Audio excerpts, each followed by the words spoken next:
Welcome back to Human Factors Technology. Now, most of you who follow anything about me personally know that I'm a big runner. What you might not know is that I didn't get into running until about my mid-20s. You see, sure, I was running on my own, 5, 10, 15 miles here or there, but the fact of the matter is I didn't get bitten by the running bug until I moved back here to Atlanta and got plugged into what is pretty much the Atlanta running community.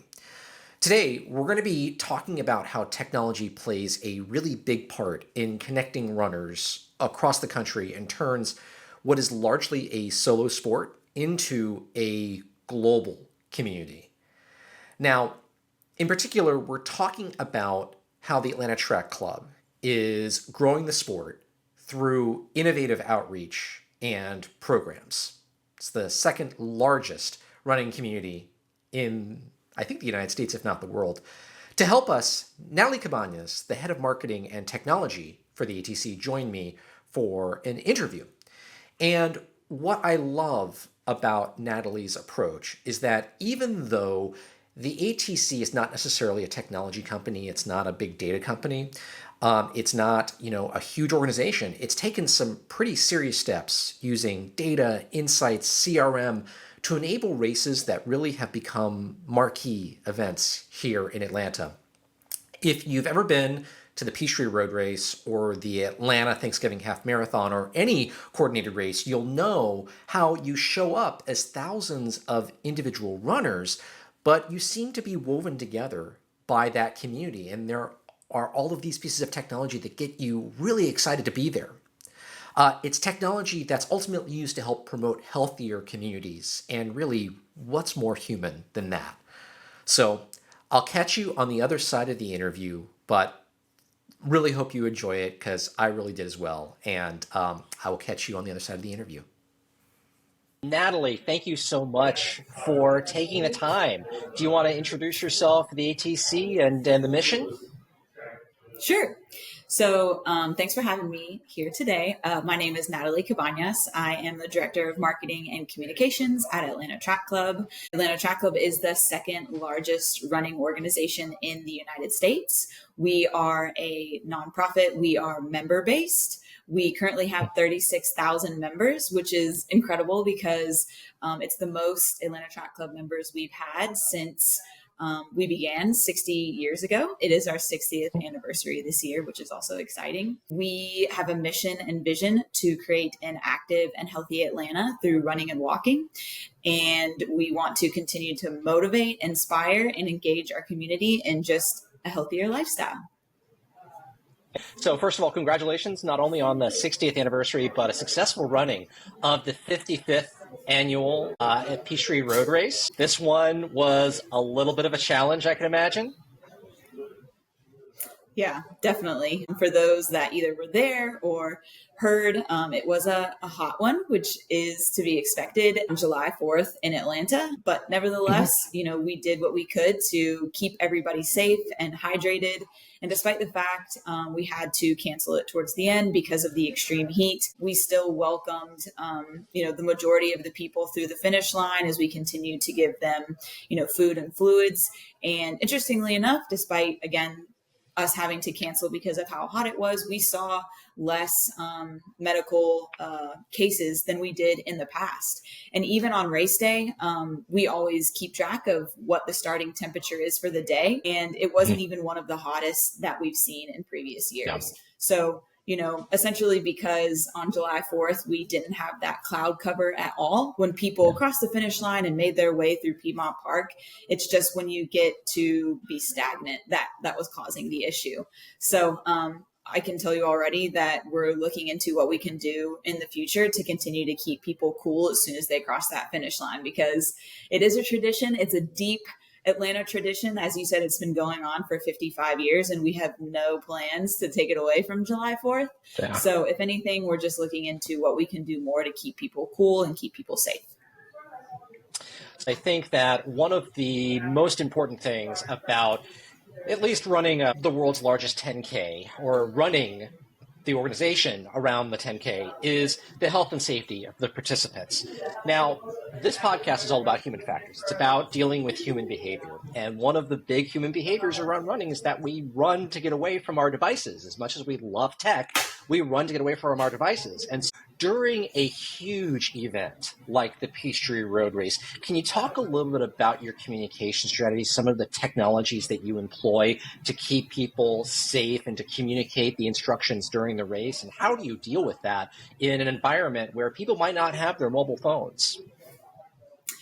Yeah, super interesting and definitely a lot to unpack there. So I'll speak specifically to race day. Interestingly enough, even though we like to think that people might not be on their phones or, some runners don't bring their phones with them, I will tell you that more people are carrying them than you would think. So with that, we realized that a phone is the way that we could communicate with people the quickest. Yep. So I'll start there and kind of backtrack to if people aren't carrying their phones, how we communicate. So if somebody is carrying their phone, really, really cool this year, we, for the first time, have an Atlanta Track Club app that allows you to view your results. And for the first time ever at the Peachtree, we had more timing max, keeping track of people along the way. So in the past, we've only had a case split. So if somebody was tracking a family member, they could only see them halfway. Where this year, a family member could track somebody mile 1, 2, 3, 4, 5, 6. So in that case, if you're a family member trying to track somebody, it's nice to actually have a clearer view of exactly where somebody is. As far as us communicating with participants, through that app, we do have push notifications. So that's one way that we communicate. Another way we communicate, especially in this case, is via text message. So we have a program known as Everbridge. And essentially, if there's ever something that goes on at a race, example, we had to cancel, we immediately send a text message to every one of our participants. So, and then kind of with that, how did we get to that point where we did cancel the race? We have a way that we communicate about the condition of the race. So it's an emergency alert system. And this was something that was implemented, I want to say probably 6 or 7 years back. And it's something that's actually used, nationwide at other races. And so you've got different colors and different flags that signify, how the participant should approach the race. So typically, and for as long as I have been here for 8 years, we've started the Peachtree in what we say is a yellow flag. So instead of, you start with green, everything's good, everything's fine, proceed as you would. Yellow is, hey, it's a little hot out there, and make sure that you proceed with caution. Red is, you have to make sure that you slow down. And then black is we're canceling and we're not coming back. So essentially on July 4th this year, we went to black flag and we canceled the race. So we have signs of what that event alert system is all throughout the course on race day. So as soon as you get there, you will see like that color green, right? If that changes, we have those flags available, and essentially it's a volunteer's job on race day to switch those. So as people are going through the race, they can see that. In addition, we have MCs at the start line, at the finish line, and then there's people along the course as well that either have a sound system, in this case, Peachtree, there's people playing music, there's DJs, but we are, communicating also to all of our volunteers via radio. So, we have volunteer leaders along the course that are in charge of our hydration stations. And so we are constantly communicating, over the radio, hey, the race has moved from yellow to red. Make sure that you make an announcement. So then from there, people are making announcements. And again, as you're running a race, especially like the Peachtree, there's so much noise and excitement that announcements are great, but that's why we also really try to hit communication from all fronts, because heaven forbid somebody's, rocking out and like enjoying the music and they miss the announcement. So then we hope they see their text message. Again, just trying to hit it from all fronts. And then in addition to that, on race day for Peachtree, we had a live broadcast via the AJC, or Atlanta Journal-Constitution. And so like externally on top of that, we are communicating to that team saying, hey, you need to make an announcement. We've also moved from this to that. And so they were also communicating externally. Again, there's a chance that a participant could be talking to somebody on their phone and then their family member could tell them. So as you know, like in this day and age, there's so many ways that you communicate, and we try to just hit it from all fronts. Yeah, but I definitely can tell you as a participant, not only the Everbridge integration, but also the live tracking was huge because as a part of the running community, some of my friends are able to run the race, some of them aren't. And it's constantly a guessing game of when is someone going to be at a certain mile marker so that you can be out there and cheering for them. And the fact that you guys had multiple timing mats out this year made it a lot easier. Now, let's talk a Yeah, little bit about, go ahead, keep going. it was so Yep. exciting, and especially because of this particular app. What you could do is, say, for me, I was at the finish line and I was tracking, we'll call it, some of the bigger names. So one of our favorite participants is Betty Lindbergh, who is 99 years Yeah. old, and so I made sure I was tracking her, and it would give me her estimated finish time and time of day. So I knew at 10:05, around that time, based on her pace, Yeah. Betty was going to come across the finish line. So we were ready with a photographer to capture that moment. And just to your point, yeah, you have a better idea of, okay, they're going to be at mile 5 at this point, and so I know that I need to be here and to see them. And it's just, yeah, just such a better way to have a real snapshot of when somebody's coming along, instead of like guessing, halfway through and then finish line, bam, they're there. So Great. So let's talk a little bit more about the app because this year you guys switched over to Let's Do This. Can you talk a little bit about, I'm assuming that's the app, or we'll figure out what that is. So this year you switched over to a new app. Obviously, the ATC has been on a journey of evolution, helping to organize the running community, particularly with transformation of the pandemic. Can you talk a little bit about what went into the selection of this new infrastructure and how the ATC's technology strategy has maybe led to this point in time? yeah, sure. So, yeah, so crazy. So much to unpack, but let's see if we can divide it Yeah, up. yeah, So, first, just to clarify, so in previous years, or before we switched to the Let's Do This registration platform, which is actually London based, we were with a registration platform called Haku, and they are based in Miami. So the app now that we are using is through MyLapse technology. And then now we do our timing through the Last Mile Racing. So okay, MyLapse and the Last Mile Racing is actually the same company and the same technology that is used with the Boston Athletic Association, the Boston Marathon, the New York Road Runners, New York City Marathon. So just to clarify there, the app is actually through MyLapse, and specifically through MyLapse and okay, RTRT. So just to clarify there, but I think really right, probably most interesting to you is a little bit more about the transition to Let's Do This, kind yeah, of how things have changed through the pandemic. Yeah, I would say, again, I've been with the track club going on 8 years. So I've seen the transition from ChronoTrack registration platform to Haku, and yeah, then now to Let's Do This. And I would really say, through the pandemic, like any other industry, like any other company, we really had to just reevaluate what we were doing in general, because it is our job to bring people together, but we couldn't do that like during the pandemic. So really, technology wise, we had to take a hard step back, and we, crazy as it sounds, dabbled in more of just content creation, because we knew that people were just doing everything virtually. And so being in the marketing department, we created this brand new website, and we're actually teaching fitness classes via YouTube. And we were just trying to provide value to people and really be seen as a leader in the running and walking fitness industry by, again, providing something to our participants, because we hadn't really gotten into or even set up our races to go virtually. So that was for a period mhm, of time. Then we realized, hey, yeah, we have to figure out how to, continue to register people, use technology, and then how are we interacting with people and still making these events valuable through virtual races. So, through the pandemic, we continued to put on races. So we're still using the registration platform, and we did so by, spacing people apart, making our races longer. But in addition to that, we really had to figure out a way, especially for the Peachtree, if you want to talk about that for a second, is we spent a lot of time preparing like virtual packets for people. So we learned about like a lot more about mailing addresses versus shipping addresses, like really having to dig into data and making sure that we could work really well with the post office to ship off upwards of 40,000 packets to people. But from there, as people were coming back from the pandemic, and we were getting deeper into our Haku relationship, we were looking at really expanding their platform. They, were so great to work with us because we do so many different things other than just registering for events, that we started to pull our web store and all of our merchandise on the Haku platform.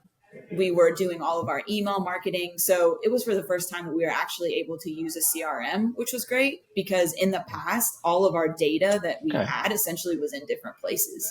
So it was a really big challenge for us because, we wanted to have like a clear snapshot view of like, say, if you have one participant or one Atlanta Track Club member, what are they truly doing? And how much money are they spending? How many dollars are they donating? How long have they been with us? And really the Haku platform was the first time that we were ever able to see that and see everything all just in one place. We called it like a singular customer view. And in that case, it helped us to really deliver I would say, like the highest customer service experience that we ever had in the past, right? Because we could look up your profile, Jared, and we could say, okay, well, I see you ran Peachtree for the last, 3 years. You're, a Peachtree veteran. And so it could really educate the conversations that our customer service manager was having at the front desk because the technology provided that, right? So another huge thing I think for us was that we realized that over time, we believe in bringing people together. And that means that when people are registering more than one person at the same time. And I think that's really been a trend that we've seen. And ultimately, I believe one of the reasons why we transferred, but move over to Let's Do This is because over the years, well, I'll use Peachtree again for an example. The Peachtree registration has been very, very long. Well, we know that people's attention span is getting shorter and shorter, right? So we've constantly, over the years, looked at that. How long does it take somebody to register for Peachtree? What can we take out? How can we make it easier? Doing different testing on desktop versus mobile. Where are most of our registrations coming through? And ultimately, we've seen that more and more are coming on mobile. And so, where some websites are optimized more for desktop, and that's truly what Haku was made for, Let's Do This is more optimized for mobile. And so, we were really attracted to the idea of making things a lot easier to register multiple people. Again, going back to bringing people together. People want to register their whole family at once for Peachtree. People want to register their friends, their cousins. And so Let's Do This really allows the capability to make that a little bit easier to have more and more registrations. So over the years, it's been shortening registrations. It's, how do we make it easier to register more than one person?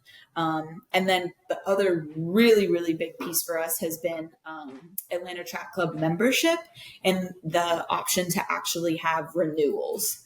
So where once for Atlanta Track Club membership, we had to market to each person over and over again. So our membership is annual. And so somebody would sign up for Atlanta Track Club membership, be a member for a year, and then it would come to a point in the fall where we would have to go back to those, at that time, 20,000 members and say, hey, you have to re-register, which is very frustrating. So we were super thankful when we came on with Haku. They came up with this option to be able to auto renew.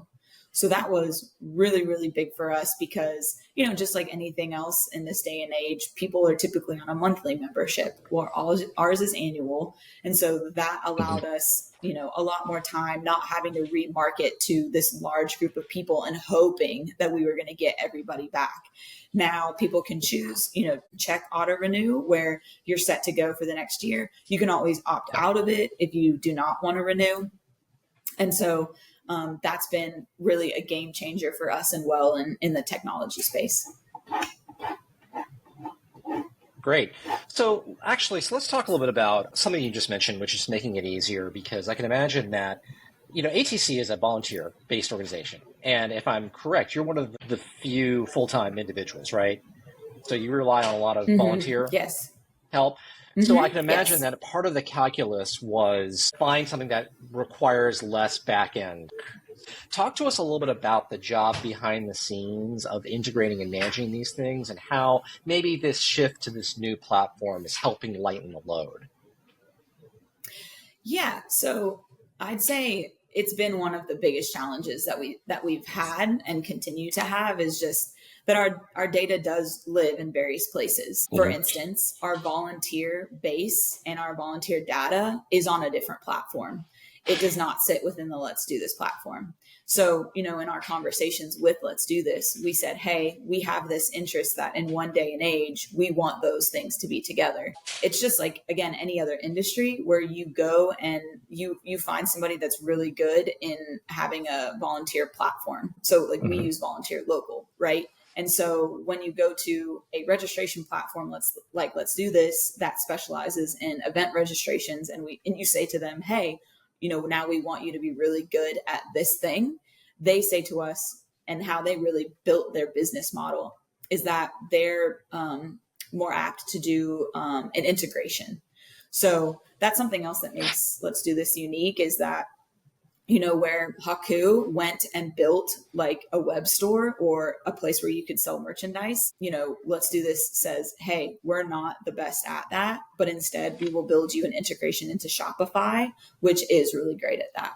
So again, just like thinking about infrastructure and like the big picture and strategy, it's just two different business models. And for us, Shopify was something that actually really did help us because, again, talking about data, our data used to live in two different places when we would sell on site at an event versus what we had on the web store. That was in two different places. So where we were doing a bunch of data management when you want to talk about the work that's done behind the scenes. So now everything lives on Shopify, and it's a lot easier for our merchandise team because there's less of that data back and forth. And again, ultimately, one of the main reasons why we ended up with Let's Do This. So I guess going back to your question, there is some work that we're still doing manually for sure, but I would say it has minimized. Let's Do This also has this separate platform known as Looker, which is very powerful when it comes to looking at data analytics. And so all of the stuff that like we're interested in looking at, that system kind of does that for us. So again, we get as granular as possible because as we continue to grow, we need to see different trends to understand, different moves that we need to make. So again, we are still doing some of that data digging, but I would say that more and more we're trying to do less of that and like let the technology truly speak for itself. Because as you said, there's only 30 of us, less than 30 of us. And we put on 50 plus events and programs throughout the year, not just the Peachtree. People don't realize that. So yeah, there's only so many hours in a day. Great. Now, Looker is a really interesting topic because I think Looker is one of the Google-based platforms that I think has become most popular in this day and age, particularly when you look at like the Tableaus of the world. It's great, it's powerful, but Looker has really made data accessible. Can you talk a little bit about maybe one or two really amazing insights that you've been able to gather from your data that has changed the way that you approach marketing or outreach within the ATC? Yeah, I would say something new that we did during Peachtree was did a better job of tracking our marketing efforts.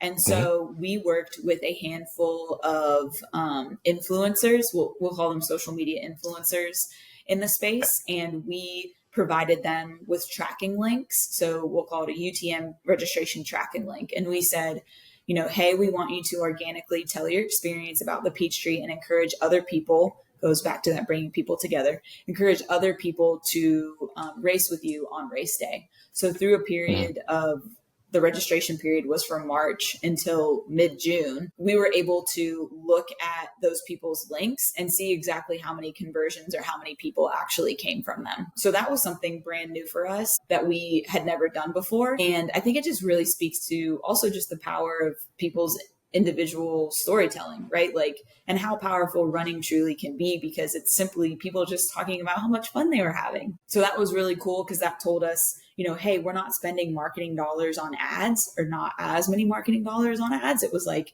hey, go to the people that love the race, support them, encourage them, and they're your third party credibility. And we spent more effort than we ever have, again, with influencers, because we saw such a success rate there. And I guess Great. part of that is, over the years, we've seen historic, Peachtree is a deep tradition in the city of Atlanta. And historically, the race has skewed average age wise a little bit older.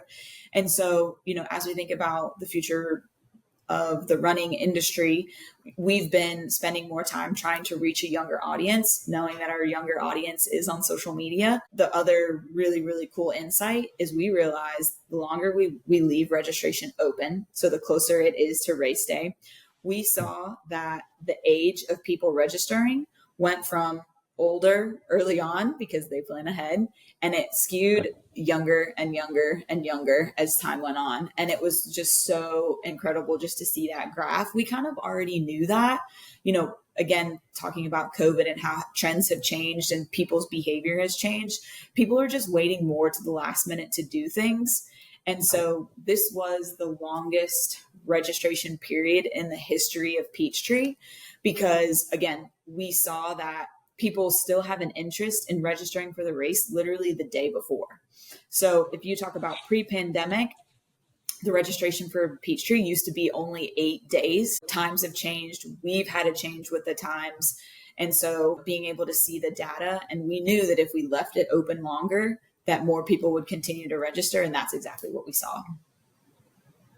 That is a fabulous insight, because there's nothing like going up Cardiac Hill, having prepared for weeks or months beforehand, and then some 20-year-old passes you saying, oh my God, I can't believe I'm doing this. I registered yesterday for this. It's a little bit. So, something I'd like to ask everybody is, sorry, go ahead. No, I was just going to laugh and say, I think we registered upwards of 800 people at the expo this year. I mean, it was crazy. Wow. That is incredible. Yeah. And the expo, I got to say, the expo has become a really interesting experience. I mean, the merchandise that's available, just the seamlessness. I mean, you've got to get, so how many people ran the Peachtree this year? So we had over 50,000 registered, and we had a little over 44,000 that showed up on race day. Oh, wow. So you've got to get all of those folks scanned in with their bibs and ready to go through the expo. And that's just it's a masterful throughput. So something I like to ask everybody is, what's your favorite tech? And in this particular case, what's some of your favorite running tech that you're currently using right now? Yeah. So for me, I'd say I'm a huge Apple Watch girl. Yeah. So I've always had well, not always, but ever since wearable technology has come out, I have just been completely obsessed with having something on me at all times, because I use it as a motivator during the day to get up, get moving. I am a director, so I sit through a lot of meetings, and, when my watch dings and tells me I need to stand, I'm up out of this chair. And I luckily work in a place where that's encouraged. We take walking meetings. And so, yeah, I'm all about the wearable. I, again, have an Apple Watch. In addition to that, I'd say I've dabbled in different running apps over the years. Now that Adidas is our official apparel and footwear sponsor, Adidas also has their own running app. So I trained for a marathon 2 years ago and used the Adidas running app for that. It was super helpful. It had a marathon training plan. It tracked all my runs. It had all my data, weekly, monthly, what my average pace was. And it also gave me or suggested what my runs should be all throughout that training program. And then in addition to that, I'm training for another marathon right now, the Honolulu Marathon. And I signed up for our in training for fall marathons program. And we use what's called Final Surge. So I'm just starting to dabble in that, but that's essentially the tech that we use to assign training programs, to track runs. You can connect your wearable to Final Surge. So I can already see what I've been doing in there, and it gives me, again, the data to inform my decisions. So for me, the more data, the better. Because again, I just think you can learn so much from it. And sometimes I think people are so hard on themselves, especially with marathon training. They're like, oh, I haven't been doing this or I haven't been doing that. And then if you go back and just look at all you've accomplished, it's like, wait a minute, I've done so much. So data and tracking to me, even just in my own personal life, I like track everything. So yeah, for me, all about the data. Yeah, it's a huge motivator. All right, so let's just kind of wrap up with when you're looking at the horizon of either the ATC or in technology in general, what are some of the gaps that you see that you'd like to see filled? What are some of the ways that you would like to see technology improved, either to improve your own life or to improve the overall mission of the ATC? Yeah, that's a really good question. I would say the first thing that we've thought about, well, two things. I'll say two things. One thing that we've talked about and thought a lot about over the years that we're slowly getting better at is tracking the effect that we have on the Atlanta community. So, we have our finisher data, we have our registration data. We have never figured out the best way to show how many steps someone is taking, or, how we improve somebody's blood pressure, or how we change someone's life because they went from a walker to a runner and now they've done 10 marathons. So, we've talked about in the past how to take, like, essentially almost create or take data from a wearable and like only from our events, and then put that into something that could show the long-term effects of somebody being an Atlanta Track Club member, if that makes sense. So this really came up when we talked about our youth programming and our youth programs, because we have a Kilometer Kids program that somebody could start as a kid, and then they could, over the years, attend our events, be a part of our youth teams, run in high school, run in college, and come back, or even, go on to be a professional. And so we've started to track more on the kids side, the effect, and we've created a youth impact report that really speaks to exactly, what I'm saying. But I think, I would love to see us do that on a broader sense, especially to show the impact, even just of Peachtree, because we've been around for 60 years. Like I said, we do 50 plus events and programs throughout the year, including multiple training programs. So we know for a fact that our mission is to get people active and healthy, and we're doing that. But it would be really amazing to just have that tangible piece to say, hey, we changed, 35,000 people's lives, which again, we know that we are, but to see that data wise could be so impactful. And then the second thing I was going to say is, one of the other main reasons why we transitioned to Let's Do This was because they sold us on this idea of more of a social community. They have their own app. So the Let's Do This event app, where, you can comment on different people's races. You can take a selfie of yourself there. You can, very much like social media, comment, emoji, like people's races. And, we're still learning the tech. And so we haven't really encouraged our participants to start using that. But I do think that we want to get to that point, because over the years, people have said, why don't you have an Atlanta Track Club app that does just that? Right. So we have our results app, which is great now, which is leaps and bounds from where we were before. But I would love to see the community really, embrace also this social media trends that we're in, and somehow take advantage of that side of the Let's Do This platform. Fantastic. Well, thank you so much for taking the time. This has been really insightful, really wonderful. And, I would love personally someday to see the correlation of data between the amazing work the ATC is doing and the health and overall well-being of Atlanta, because the running community is just, it's unmatched, in my opinion. You can look at Boston, you can look at DC, you can look at any of these running communities. But I think that Atlanta, we've got something special going on, and that's in no small part to what you guys do at the ATC. Thank you so much for taking the time, Natalie. We really appreciate that. Absolutely. So you can find more information about the Atlanta Track Club at atlantatrackclub.org, I believe. Yes, that is true. All right. Thank you so much, Natalie, and we will catch you later. Once again, I want to say thank you to Natalie for joining me for a really great interview. I hope you enjoyed it. Stay tuned for some additional episodes that are going to be coming out fast and furious. I'm going to the International Manufacturing Technology Show next week, and so that'll be extremely exciting, and I hope you will join us. As always, comments, questions, ideas for shows, please reach out to me at hello@humanfactorstech.com. That's hello@humanfactorstech.com. Until next time, stay human, stay curious, and I will catch you guys in the next episode.